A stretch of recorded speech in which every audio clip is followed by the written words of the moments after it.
In this video, we're going to take a look at two-tailed hypothesis tests. Now, for a one-tailed hypothesis test, it was obvious which tail we were testing.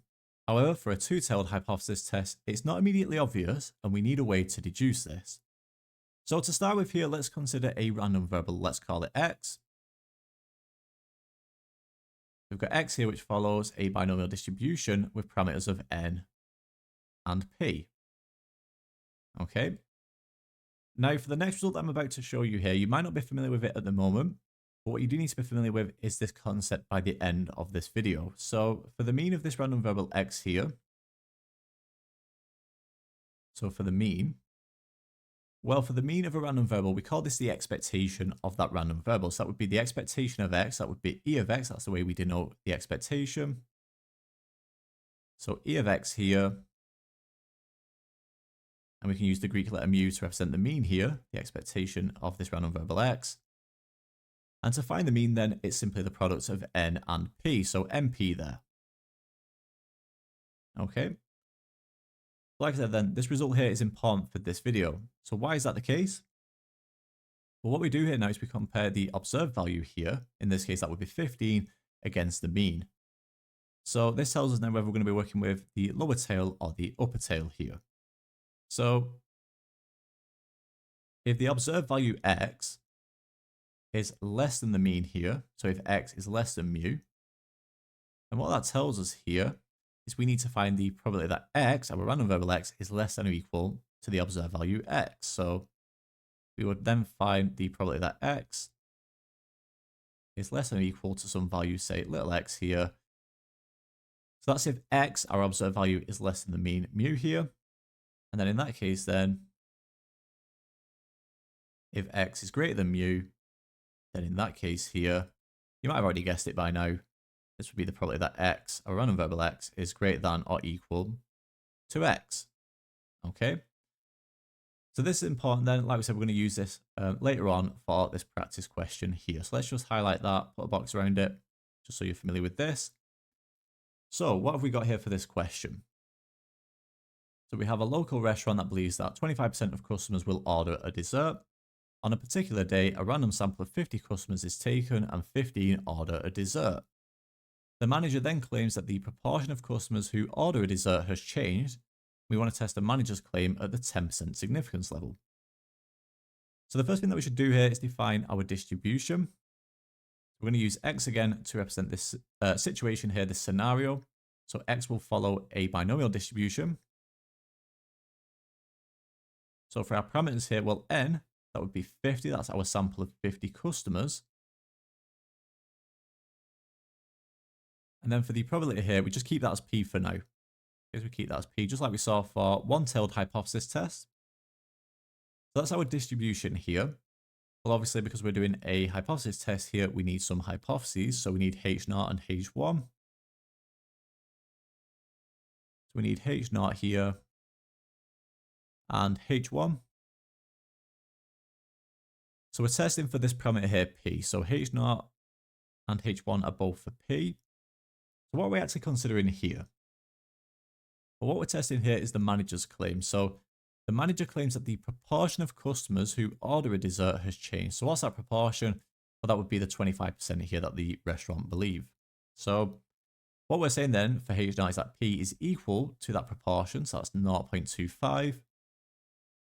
And then for H1, well, we're not considering a specific increase here or a specific decrease. We're just considering a change. So in that case, then we say that p is not equal to 0.25. Okay. So we use not equal for a two-tailed hypothesis test, but you should be familiar with this concept already from our introduction video. So now what we're going to do here is assume H0 is true. So assume H0 is true here. So assume H0 is true. So if H0 is true, then what we have here is x follows a binomial distribution with n being 50 and p being 0.25. So x follows a binomial distribution where n equals 50 and p equals 0.25. Okay. So from here then, we now need to use this fact here. So we need to find the mean. So what I'm going to do is I'm going to do this underneath here. So for the mean, that would be the expectation of x, which is equal to mu, which is equal to n times by p. So n here is 50, p is 0.25, so that's 50 times 0.25, and that would give me 12.5. So mu here is 12.5. So now what we need to do here is consider the observed value against this value here for mu. So our observed value here is 15, so x equals 15 for this question. So is 15 here greater than or less than 12.5? Well, clearly that's greater than 12.5. So therefore, x here is greater than mu because 15 is greater than 12.5. So in that case then, x is greater than mu, so we need to find this probability here. Okay, so therefore, we're looking for the probability that our random variable x is greater than or equal to some value, say x. Okay, so we now go back over to this side here and find this probability then.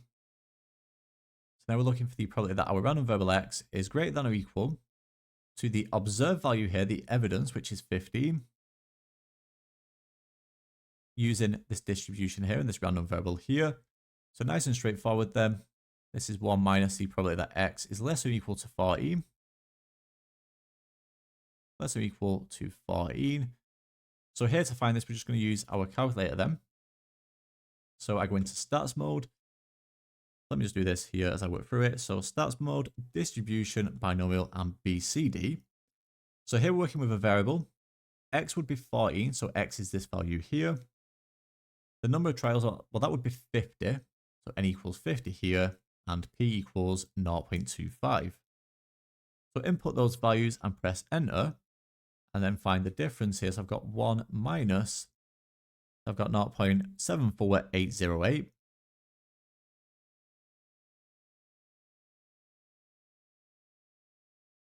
Like so. And now find the difference here then. So 1 minus this value here. So just quickly put that into your calculator again. 74808. And then to three significant figures here, this gives me 0.252. Okay, like so. And now, just like we saw for one-tailed hypothesis test, what I do is I compare this value here. Now, for one-tailed, we just compared it to the significance level. But we have to be slightly careful for two-tailed hypothesis tests. So what we do is we compare this to half of this value here because we have two tails for a two-tailed hypothesis test. So we halve this value here. So rather than comparing this to 0.1, we compare this here to 0.05.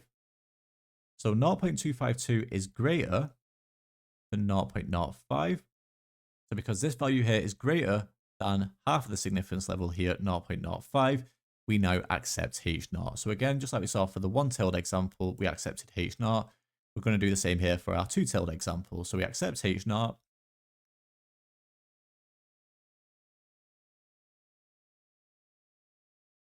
we accept H0 and we say there is insufficient evidence to reject H0 at the 10% significance level.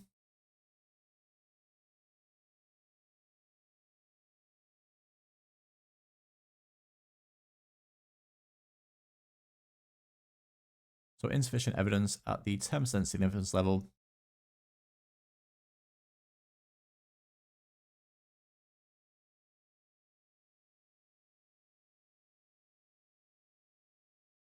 At the 10% significance level to reject H0.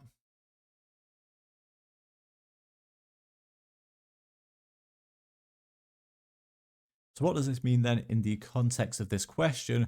What this shows then is there is no evidence that the proportion of customers buying a dessert has changed. Okay, so there is no evidence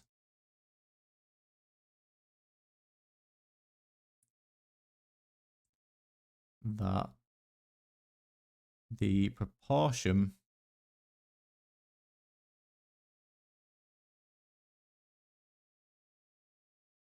of customers buying a dessert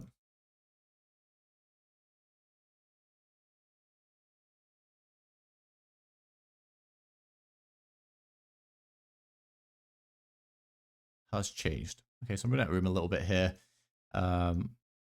This has changed. Okay. So that gives us our conclusion there. So all we're saying then is we accept H0. There's insufficient evidence at the 10% significance level to reject H0. So then in the context of the question, we're saying there is no evidence that the proportion of customers buying a dessert has changed. Okay. And there we have it. So like you can see, a two-tailed hypothesis test, again, really formulaic. It just follows almost an identical pattern to a one-tailed hypothesis test. We just have this extra issue here to deal with. Okay. So do take a note of this, really, really important. And like I said, this result is given in the form of the book, so you don't have to worry about memorizing it, but it is important that you familiarize yourself with this concept. But there we have it. So that brings us to the end of this video on two-tailed hypothesis tests.